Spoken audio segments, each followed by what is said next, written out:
Shalom, jemaat yang dikasihi Tuhan, dimanapun saudara berada. Saya percaya di dalam Tuhan, saudara sehat dan tidak kekurangan suatu apapun, saudara. Saat ini, saya ingin membagikan firman Tuhan. Di dalam situasi yang sulit bagi kita semua, saya percaya firman Tuhan adalah kekuatan kita, dasar bagi kehidupan kita. Saya akan bagikan firman Tuhan dari Filipi 4, ayat yang ke-6 sampai dengan 9. Demikian bunyi firman Tuhan. Janganlah hendaknya kamu khawatir tentang apapun juga, tetapi nyatakanlah dalam segala hal keinginanmu kepada Allah dalam doa dan permohonan dengan ucapan syukur. Damai sejahtera Allah yang melampaui segala akal akan memelihara hati dan pikiranmu dalam Kristus Yesus. Jadi akhirnya saudara-saudara, semua yang benar, semua yang mulia, semua yang adil, semua yang suci, semua yang manis, semua yang sedap didengar, semua yang disebut kebajikan dan patut dipuji, pikirkanlah semuanya itu. Dan apa yang telah kamu pelajari, dan apa yang telah kamu terima, dan apa yang telah kamu dengar, dan apa yang telah kamu lihat padaku, lakukanlah itu, maka Allah sumber damai sejahtera akan menyertai kamu. Saudara, background daripada kitab Filipi ini adalah sebuah surat penggembalaan dari Rasul Paulus kepada jemaat di kota Filipi. Saat itu Rasul Paulus sedang menghadapi masalah. Ya, ini merupakan sebuah masalah yang juga baru pertama kali juga bagi jemaat di Filipi, yaitu Paulus dipenjara oleh pemerintah Roma. Dia di lockdown, saudara. Ada keterpisahan saat itu. Hubungan Paulus, Rasul Paulus dengan jemaat di Filipi begitu erat. Tidak bisa berkunjung, jadi hanya memberitahu dengan surat. Seperti pada saat ini, kita online, kita tidak bisa bertemu, ya thanks God, ya dengan teknologi yang ada. Terima kasih ya untuk teknologi sehingga kita bisa berjumpa di online, saudara. Kembali lagi ke firman Tuhan. Di pasal-pasal sebelumnya, Rasul Paulus berkata, memberikan dorongan kepada jemaat di Filipi bahwa mereka harus bersuka cita di dalam setiap keadaan. Di dalam perikop yang tadi kita baca, firman Tuhan katakan bahwa janganlah hendaknya kamu khawatir tentang apapun juga. Tidak khawatir, tidak gelisah, jangan takut tentang apapun juga. Itu artinya saudara, kita jangan mengkhawatirkan atau kita takut dengan apa-apa yang harus dikhawatirkan. Apalagi hal-hal yang tidak perlu dikhawatirkan. Nah, Paulus berkata bahwa ini hal yang perlu kita tahu. Bahwa kekhawatiran jangan kita ambil, jangan kita makan. Nah, firman Tuhan, kenapa demikian? Kita tidak khawatir, jangan kita khawatir, jangan kita takut. Karena kekhawatiran dan kegelisahan itu dapat melumpuhkan kita, saudara dan saya. Itu dapat melemahkan kita, sehingga kita lupa atau terbawa menjauh daripada identitas kita, keluar daripada identitas kita dalam Kristus. Siapa kita di dalam Kristus, dan apa yang kita bisa lakukan, kapasitas yang ada di dalam Kristus, di mana kita bisa melakukan perkara-perkara yang luar biasa di dalam Kristus. Tetapi ketika kekhawatiran, ketakutan itu datang, itu dapat melemahkan kita. Ini yang dimaksud oleh Rasul Paulus. Kenapa jangan khawatir, jangan takut. Nah, kemudian Rasul Paulus juga menginginkan kepada jemaat di Filipi mereka untuk tidak bergantung kepada hal-hal yang jasmani saja, atau hal-hal yang mereka butuhkan sehari-hari. Betul, itu penting, tapi jangan bergantung kepada itu. Kenapa? Karena ketika masalah itu datang, seperti kita hadapi pada saat ini, masalah begitu datang, ya, jemaat dapat pecah, jemaat dapat lemah, jemaat dapat lumpuh, terkoyak imannya, ketika hanya mengandalkan kepada hal-hal yang jasmani. Firman Tuhan katakan, daripada begitu, daripada takut, daripada khawatir, di dalam bagian berikutnya, nyatakanlah, tell, present your request to God. nyatakan kepada Tuhan. Mazmur 62 ayat 8 berkata, percayalah kepadanya setiap waktu, hai umat. Curahkanlah isi hatimu di hadapannya. Allah ialah tempat perlindungan kita. Saudara, ketika kita curhat kepada seseorang, kita mungkin bisa merasakan lega. Tapi kemudian kita takut lagi.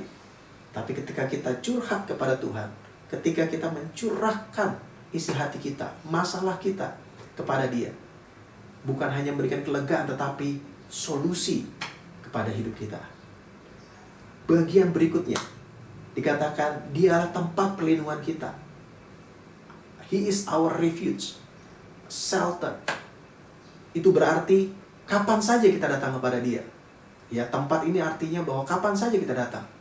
Kita bisa datang untuk curhat kepada Tuhan 24 jam, 7 hari.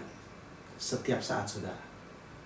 Nah, kemudian di ayat yang berikutnya, yang ke-7, ya, hasil daripada kita curhat, hasil daripada kita nyatakan, berdoa, minta kepada Tuhan. Ayat 7 berkata, damai sejahtera Allah yang melampaui segala akal akan memelihara hati dan pikiranmu dalam Kristus Yesus. Hati dan pikiran itu yang dijaga oleh damai sejahtera. Sebelumnya dikatakan yang melampaui segala akal. Kita nggak tahu bagaimana itu bisa terjadi, tetapi itu pasti terjadi ketika kita menyandarkan, ketika kita mencurahkan isi hati kita kepada Tuhan. Damai sejahtera itu akan memelihara hati dan pikiran kita. Karena hati dan pikiran, saudara tahu, ini tempat bercokolnya kekhawatiran, ketakutan, dan kegelisahan di dalam hidup kita. Tetapi itu yang dijaga oleh damai sejahtera. Ayat ke-8. Jadi akhirnya saudara-saudara, semua yang benar, semua yang mulia, semua yang adil, semua yang suci, semua yang manis atau indah, semua yang sedap didengar, semua yang disebut kebajikan atau excellent dan patut dipuji, pikirkanlah semuanya itu. Ini adalah hasil daripada damai sejahtera. Ini adalah hasil damai itu ada di dalam hidup kita. Paulus berkata, pikirkanlah itu. Artinya bukan hanya dapat dipikirkan, saudara. Itu yang dapat dilakukan oleh saudara dan saya ketika damai sejahtera itu ada dalam hidup kita. Ketika dikatakan semua yang benar, semua yang adil, ini berbicara bukan hanya kita, diri kita, tetapi kepada orang lain. Semua yang manis dan indah, semua yang sedap didengar. Oleh siapa? Oleh orang lain, saudara. Bagaimana kita dapat berimpact, berdampak kepada kehidupan orang lain, bukan hanya kepada diri kita.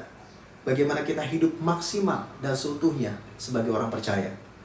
Dan kemudian apa yang disebut kebajikan itu adalah excellent. Ya, orang dapat merasakan hasil kerja kita. Patut dipuji. Ya, itu patut dipuji, orang lain merasakan bagaimana hal-hal yang baik dalam kehidupan kita. Itu semua dipikirkan dan bahkan bisa dieksekusi, dapat dilakukan dalam kehidupan kita, dapat terjadi di dalam kehidupan setiap orang yang percaya. Kemudian ayat yang ke-9 dikatakan, apa yang telah kamu pelajari, ini Paulus tutup dengan pernyataan ini, dan apa yang telah kamu terima, dan apa yang telah kamu dengar, dan apa yang telah kamu lihat padaku, lakukanlah itu. Maka Allah sumber damai sejahtera akan menyertai kamu. Saatnya kita melakukan atau mempraktekkan semua yang sudah kita dengar, saudara. Semua yang sudah kita lihat, semua yang sudah kita terima selama ini. Tuhan berjanji ketika kita mempraktekkan firman Tuhan, ada penyertaan Tuhan dengan damai sejahteranya di dalam hidup kita. Jadi sekali lagi, janganlah engkau khawatir, jangan takut. Tapi nyatakanlah kepada Tuhan semuanya.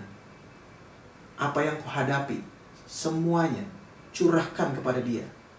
Maka damai sejahtera itu akan turun dalam kehidupan kita.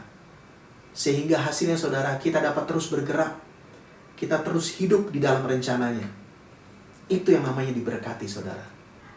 Ketika kita diberkati, kita dapat memberkati orang lain. Demikian firman Tuhan pada hari ini. Tuhan Yesus memberkati kita semua. Mari kita berdoa.